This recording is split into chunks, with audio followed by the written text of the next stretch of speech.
Hi, I'm Matthew Burchett, and this is Behind the Wings. We have come all the way from Denver, Colorado to the Pima Air and Space Museum in Tucson, Arizona, otherwise known as the Ninth Circle of Hell. It's hot out here, but you know what? For you guys, we are gonna brave the heat and we are gonna see some really cool stuff today. Come on.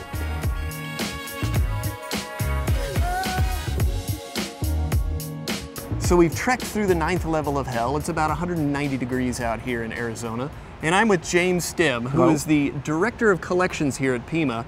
And our trek has been not for naught, because here we are in this awesome hangar. James, what actually goes on back here? This is our restoration hangar where we rebuild and repaint and do all that kind of stuff to airplanes. So literally behind the wings. Yes, absolutely. So I'm a little bit partial to the P-40. Can we go look at that? We can go look at the P-40. All right. All right, so the P-40 was built by Curtiss, and by the end of World War II, they had built over 13,000 of them, all from their plant in Buffalo, New York.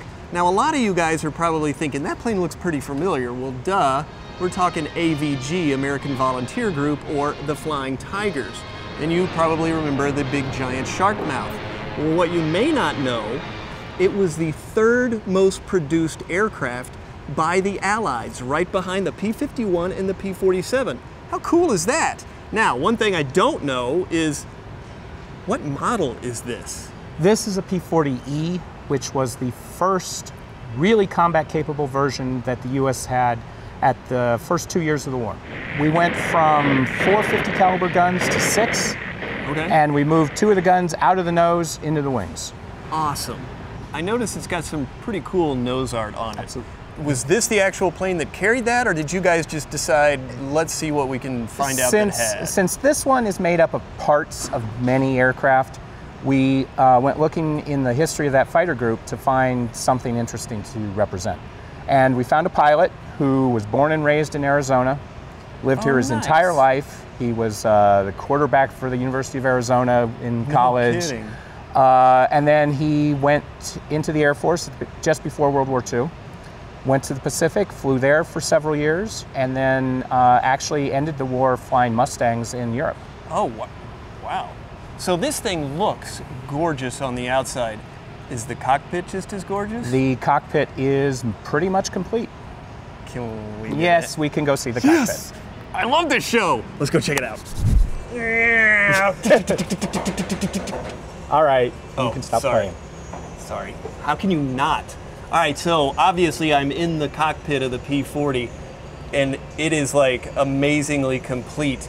This is really cool. It is. So obviously it didn't come like this. This airplane came from Australia, and there are large stocks of stuff from World War II all over Australia and the South Pacific.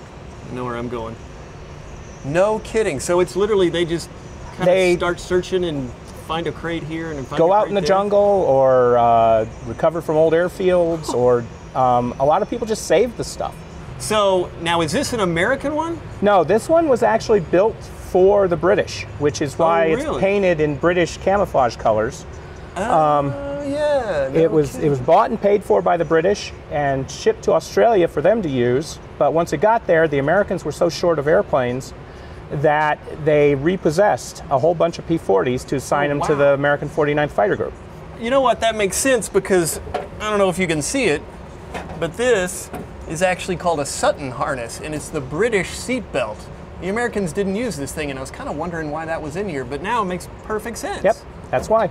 As cool as this is, and as much as you're going to have to pry me out of here, is there anything else in here that's kind of... There is. Parked over next to this is one of the airplanes that this fought against. Is that what I think it is? It probably is. Okay, so even though this is an episode on the P-40, this is too good to pass up. Bam! That's an ME-109F. How cool is that? We gotta see more of this. James, can we Let's do that. Yes. Oh my gosh, this is amazing. Now, are there original parts on this, obviously, other than the engine and all that kind of stuff? Most of the parts you see here are from multiple wrecks. But there are parts of the original aircraft here in the fuselage and a little bit in the wings. So what's even more amazing is that you know who flew this plane. We do. It was flown by a man named Theodore Weissenberger, who was the 13th highest scoring ace ever. He shot down 213 aircraft, mostly in 109s, but also in BF-110s and Me-262s. And so, let's see, you found this in Finland. So yes. JG5. JG5, okay. I mean, just to be able to touch history like that. It's an excellent airplane. Okay, I'll look down. Do you not? Do you not? Back up. Take two. Man, this is a great capper to an awesome episode. Thank you so much for showing us around. This has been really cool. Happy to do it.